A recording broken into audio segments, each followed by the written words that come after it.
Let's get started. Welcome. My name's Troy Beaver with HalenHardy. Just wanted to give you a brief welcome and then hop right into the webinar. Today we have another great one from Karen talking about the risks that could create headaches as it relates to stormwater compliance. First off, see a lot of familiar names attending, so thank you for your continued support and attendance. For those of you that this may be your first time attending, welcome and thank you. Secondly, for those of you that don't know anything about what it is we do at HalenHardy, I'll give you just a brief rundown. We manufacture products that help our clients simplify spill and stormwater control, and we focus in four main areas. The first is spill containment and cleanup. That's anything for containing and cleaning up spills on land or on water. Also products for putting under persistent equipment leaks, especially if you have equipment located in the outdoors. The second area is filtering sheen sediment, heavy metals, and other contaminants from stormwater runoff. This is through easy to install and easy to maintain products around storm drains, ditches, and outfalls. The third area is filtering oily sheen from stormwater inside of secondary containment structures. We have a whole line of products that attach to your outlet of your secondary containment. They will filter sheen from the rainwater down to non-detect. However, in the event of a spill inside of your secondary containment, the valves will automatically shut off and prevent the spill from escaping. And then the fourth area is products for dewatering applications. That's whether you're trying to pump out a vault filled with oily water or dewater an area with heavy sediment loads. We have products to help filter out those contaminants. Finally, a couple housekeeping items before we get started. All questions will be answered at the end of the webinar. If at any time you have a question, just put it in the chat. We'll address them all at the end. There'll also be an email going out following the webinar. So in this email, there'll be a link to request a certificate of attendance. Just click that link and we'll get you the certificate because I know a lot of folks request those. We'll also be posting the webinar to both our website and YouTube channel following the completion. If you're having any difficulties with the live webinar, you'll have access to that as well because we'll be live streaming that as well on YouTube. So if you're having issues with Teams, you can see it there. That link's posted in the chat. Also, should anything happen, catastrophic while we're on here with connection issues with Teams, we'll immediately send out a link via email to the YouTube stream and you can watch it there. We'll just keep the webinar going if there are any issues with Teams. We don't tend to have that, but if it does happen, you'll get a link that you can go watch it and we'll continue the webinar there. So with that said, I will let Karen hop into it. Thanks, Troy. Again, welcome to everybody who we've seen in the past and also anybody who is new to our webinar series. Today, we're looking at different external risks that you may need to plan for. A lot of times we focus on the things that we can control. So we're looking at our processes, we're looking at our facility objectively, we're looking maybe at our neighbors even and saying, hey, what could happen there? But we tend to look at those things that we have more control over. And that's fantastic because we know that human error does contribute to a lot of incidents, especially spill incidents. So those things are certainly important and absolutely necessary because, of course, the way the regulations are read, you do need to control those things. But sometimes we can overlook some of those other factors, or we may not perceive them to be stormwater compliance issues. So we may look at them in contingency plans, but it's nice to incorporate those or at least consider those as part of your stormwater control plans, just so that you're prepared in the event of emergency that is not necessarily caused by something that you did or did not do at your facility.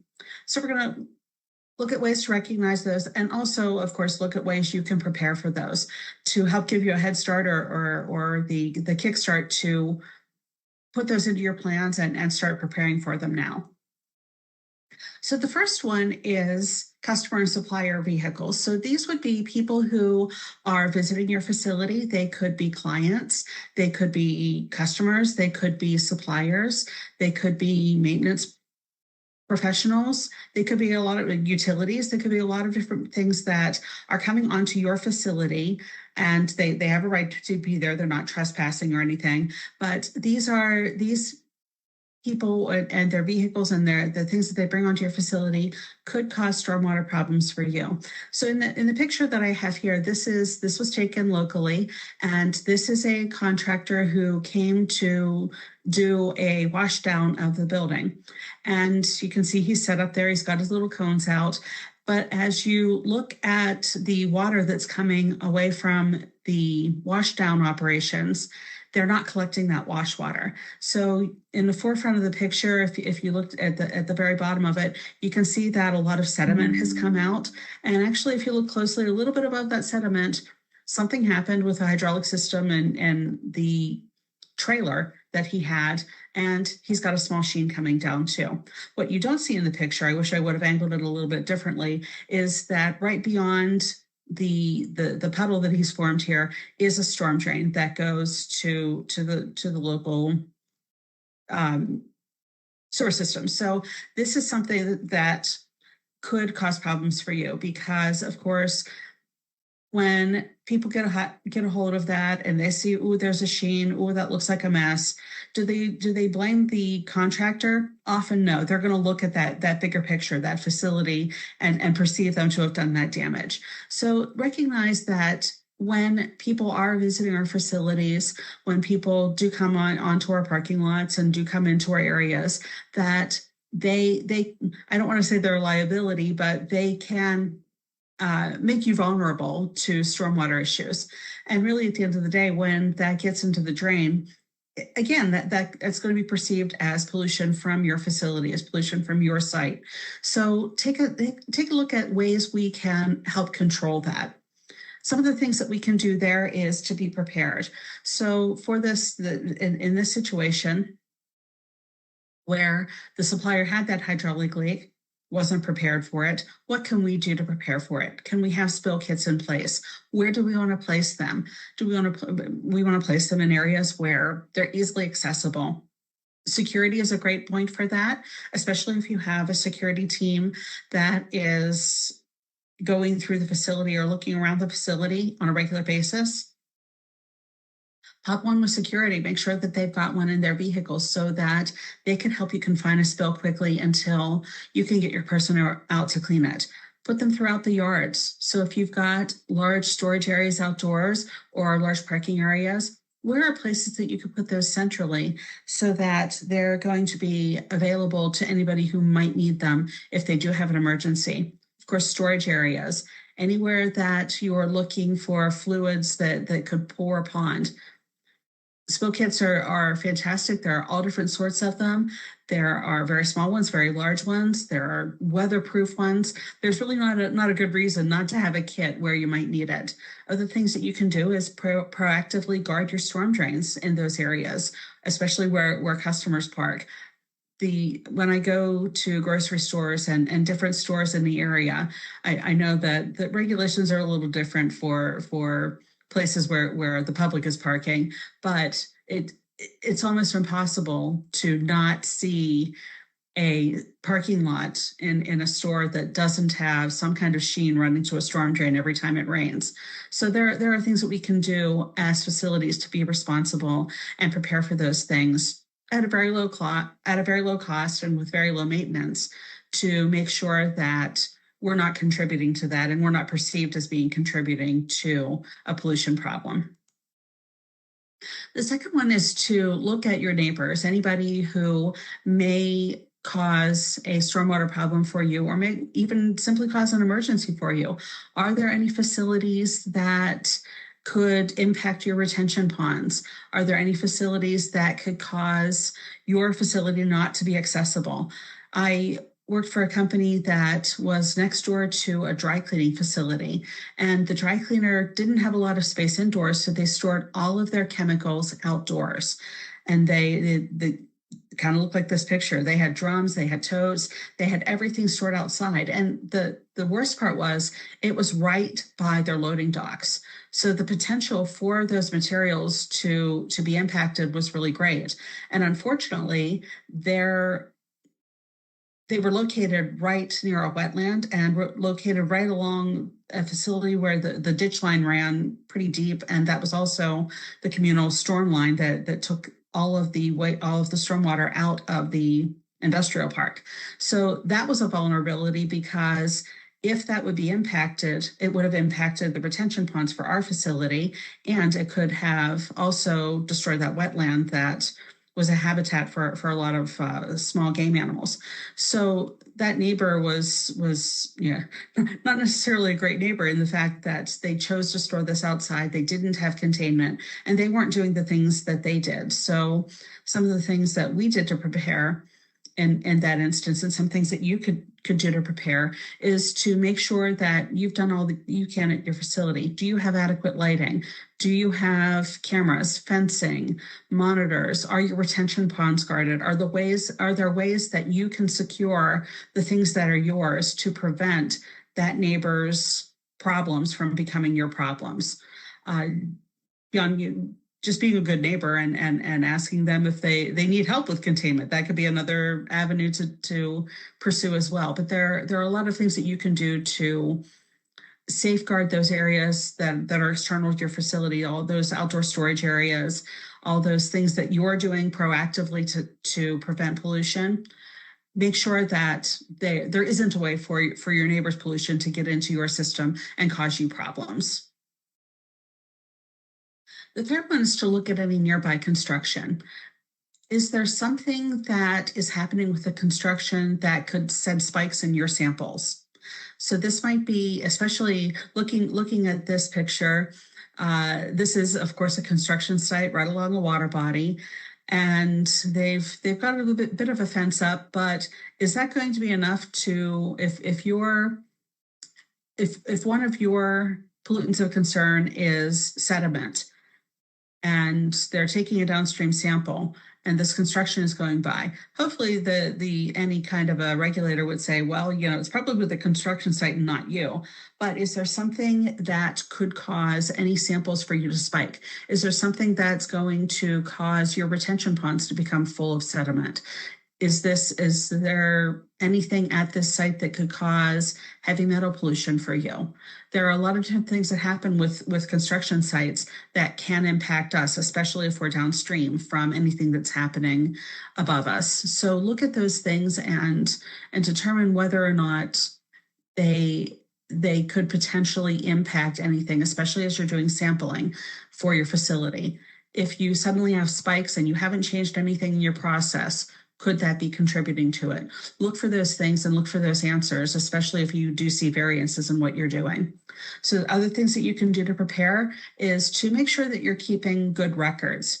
And this is something that we should be doing anyway, because of course, if you are audited, if you are inspected, the inspectors love to see those audit records. They'd love to see that you have done your due diligence, that you have been consistent with your record keeping, that you've done your inspections, that you've done your sampling, that you've done everything that you say that you're going to do in your plans. So those records can help you to prove that at your outflows, you're seeing the same numbers that you've always seen, that you're not, that you have that record to say, okay, that spike is not because of me, that spike is because of the construction. So you can defend that compliance record, and you're prepared to do that. The fourth one is to look at extended power outages. In the emergency response community, there has been a lot of preparation for black sky events. And basically, black sky event, it's called by a lot of other names as well, is an extended power outage or an extended utility outage. So this can be caused by a natural disaster. This might be caused by an inadequate power supply. It could be caused by terrorism. It could be caused by a lot of things. But whatever is causing that black sky event means that it's going to disrupt your business. You're not going to have power. You're not going to have electricity. You're not going to have those things that you rely on to keep your business afloat. And realize too that when these events happen, and they go for an extended period of time, they're not only impacting you, they're also going to impact any of your employees, because if it's a large coverage area and your power is out, chances are the people who you rely upon to come work for you are going to have those power outages too, and they're going to have things that they need to deal with. So what, in addition to not having power, what else could cause problems during that extended power outage? Could it cause a system to bypass, especially a treatment system? Is it going to be triggered by the fact that there is no power and just allow something that has not been treated properly to get into stormwater? Do you need electrical power or gas power or any other kind of utility to operate those separator systems? Do you need that to power equipment that is essential for your pollution prevention? Will all of your alarms continue to function? That's a big one. So a lot of times we look for that audible alarm or that visual alarm to let us know that something is wrong within a system. If you don't have the power to do that, will those alarms still operate and still continue to provide that alert for you to know that something is wrong and you may need to send something to a detention pond so that it can be treated later, or it can be pumped back out, or whatever you need to do? What systems do you have in place to look for those conditions? Is there going to be a loss of technology for you? Are you going to be able to communicate in the way that you need to make sure that your operations are running smoothly, to make sure that everything that you need to do on a regular basis can happen? Could there be an impact to your computer systems? Could there be an impact to any other systems, operations, applications, data?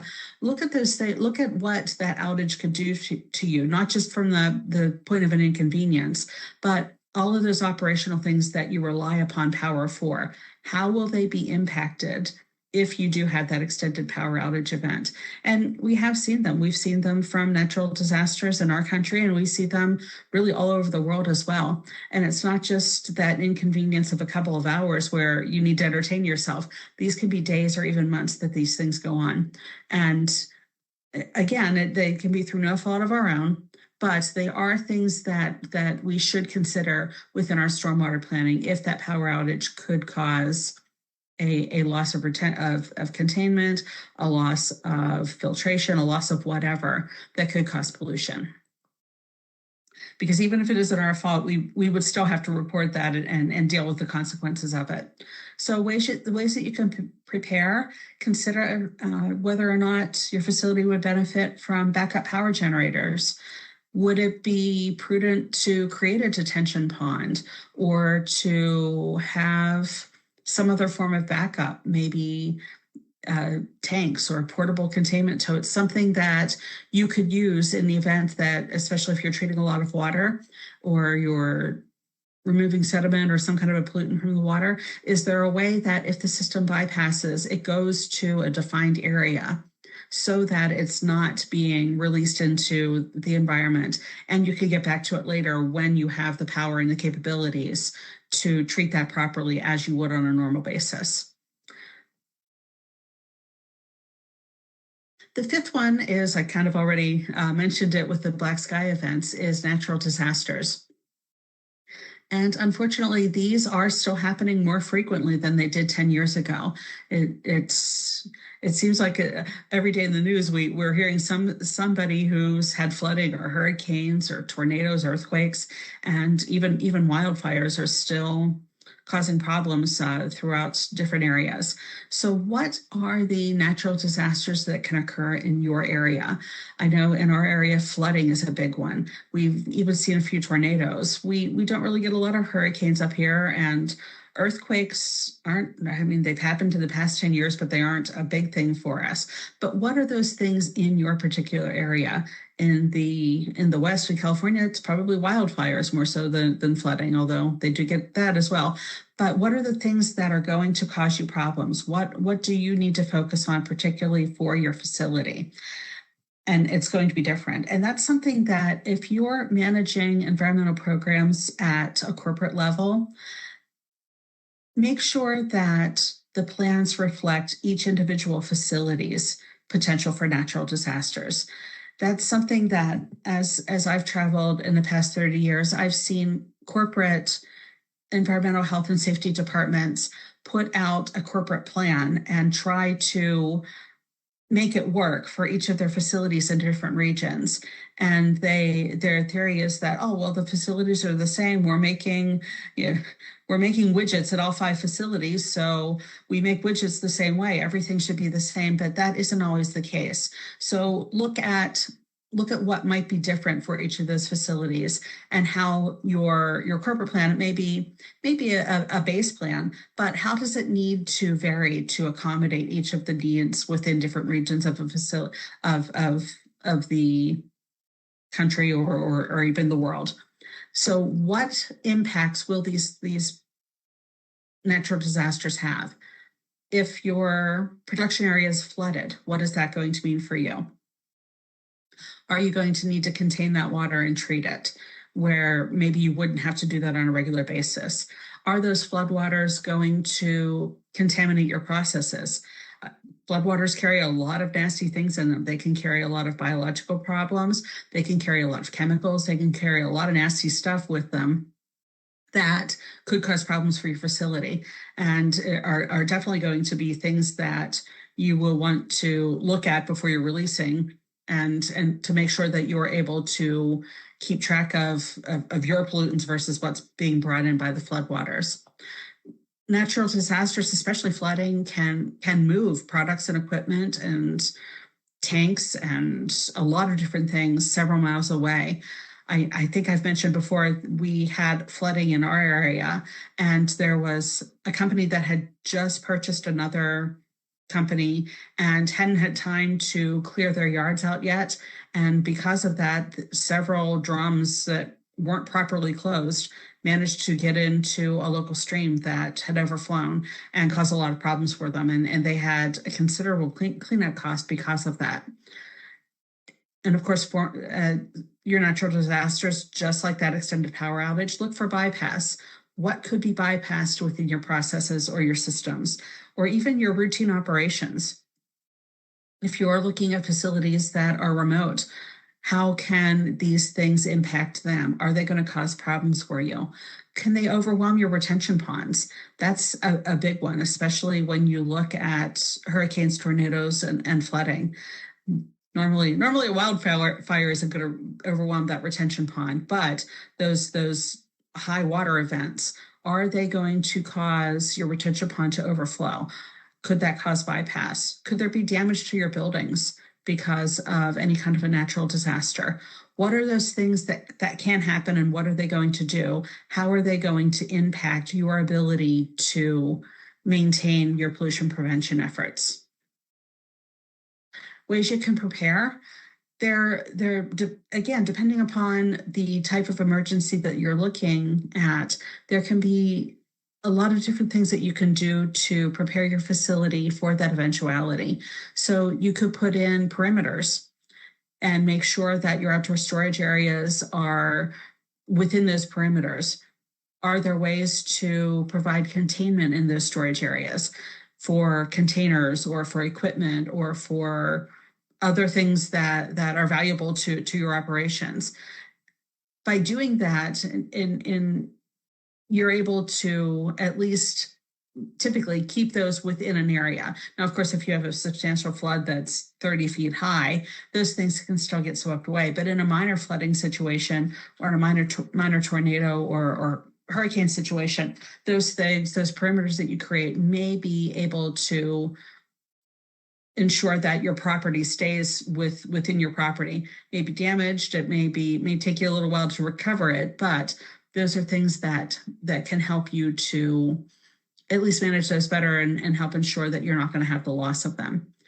We have in the picture here, we've got a hardy berm, and this is one that can be used for a lot of different things. We show it here with some drums. You could put equipment in it. You could put a lot of different things in it. And in an emergency situation, you could also pump water into it that you could hold to treat later. Also look at your good housekeeping.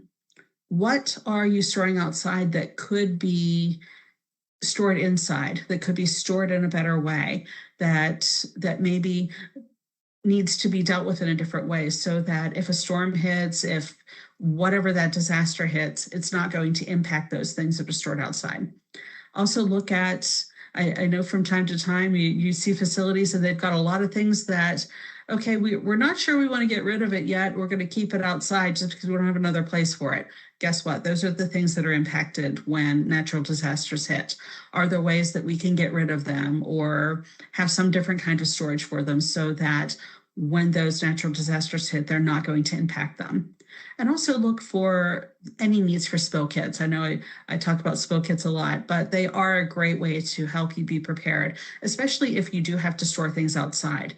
When those big natural disasters hit, those kits can help you recover things, confine spills quickly so that they're not creating that downstream pollution. And finally, look at supply chain interruptions.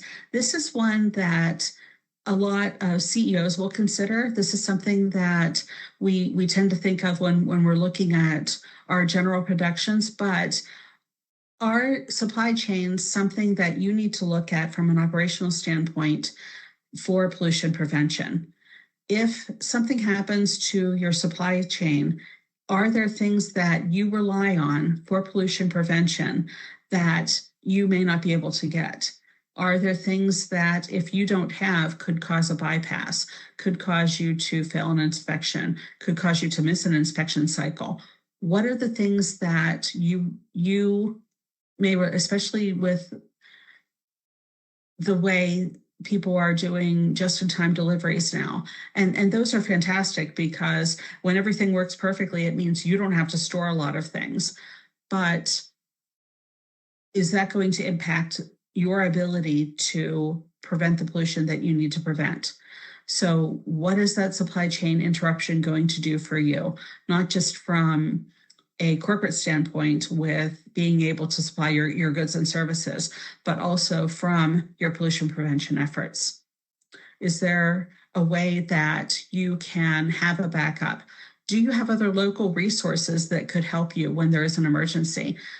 Could you create a co-op with different facilities in your area that have similar needs so that you can share the costs of having a few extra filters, dikes, portable containment units, whatever those things may be? Is there a way that you can share that expense so that when there is a problem, you have that resource without having to necessarily pay for it and store it all yourself? But look for those things that could impact you and ways to ensure that you will have that resource when you need it. And finally, that loss of tribal knowledge. This is something that we're starting to see the peak of the hill. We're starting to go down the other side of the mountain with the baby boomer generation retiring, but that's still going to continue. We still do see a lot of boomers in the workforce, and they have that tribal knowledge. They do things that people don't even know that they're doing. They do them well. They've done them for 30, 40, 50 years.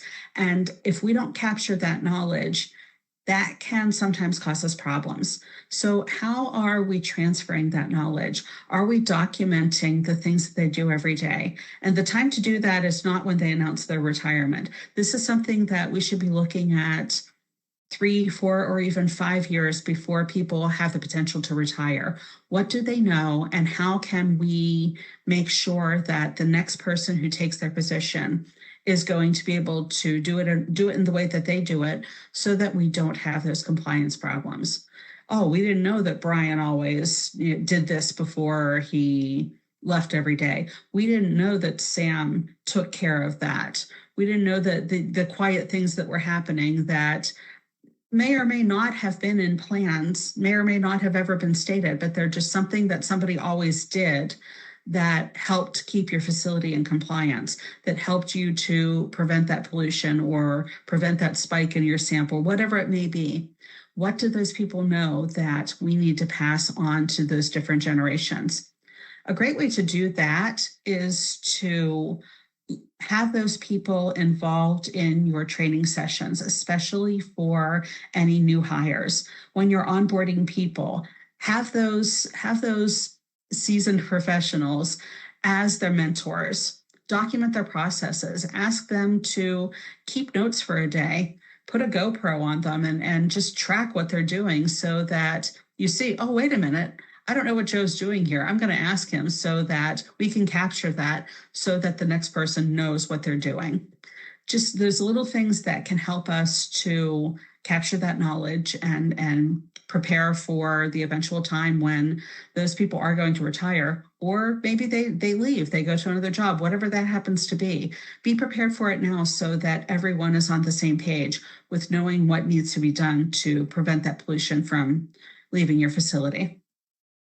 Wrapping up, there are a lot of different things that are beyond our control. And I know a lot of times for a lot of people that can be scary. That can be something that they don't want to tackle because they're not sure what they need to tackle. But I hope I've given you just a few things to consider that will help to make your plan stronger, that possibly may already be within other contingency plans at your facility.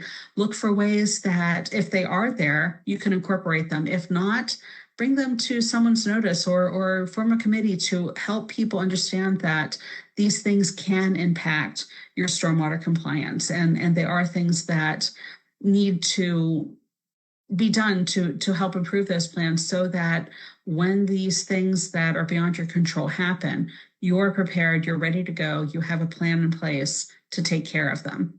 And also preparing your employees to do this. So don't keep those plans on a shelf. Share them, make them part of your toolbox talks, make them part of other training sessions, make them part of daily routines, incorporate them so that everyone knows what they need to do and how they can do it and can refer to a plan to make those things happen. I'd like to thank you again for your time and wish you all a happy holidays. And at this time, if there are any questions, we'd be glad to engage those.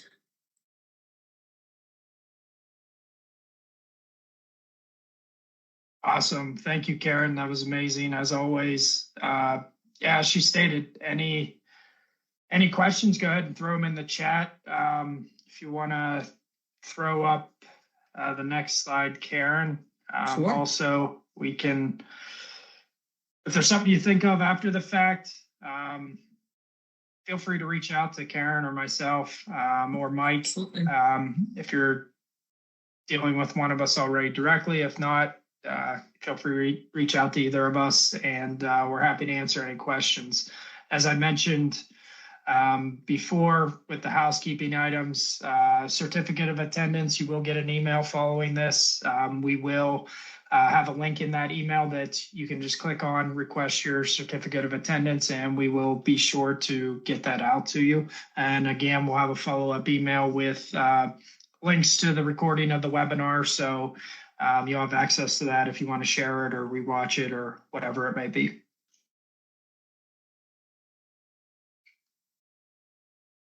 With that said, doesn't look like any questions.